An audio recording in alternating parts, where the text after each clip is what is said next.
Locate the hood release lever in the cabin of your vehicle and pull it. The hood will pop up.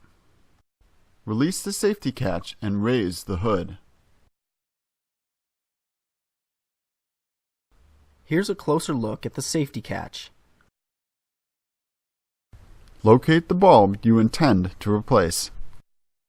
The steps needed to access the other side are the same as this side. Pry up on the tab to release the clip and pull to remove. Don't be afraid to use a little force. Use a pair of needle nose pliers if it's difficult to access.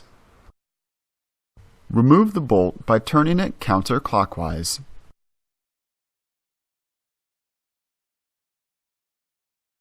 Wiggle the housing to remove it from the vehicle. Try to pull in a controlled manner when removing the housing from the vehicle.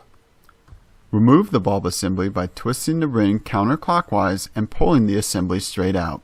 Make sure you store the ring somewhere safe. Disconnect the bulb first before you remove it from the assembly. Pry up the tab and pull the connector to release the bulb. If you're having trouble, try using a panel puller to help pry up the tab.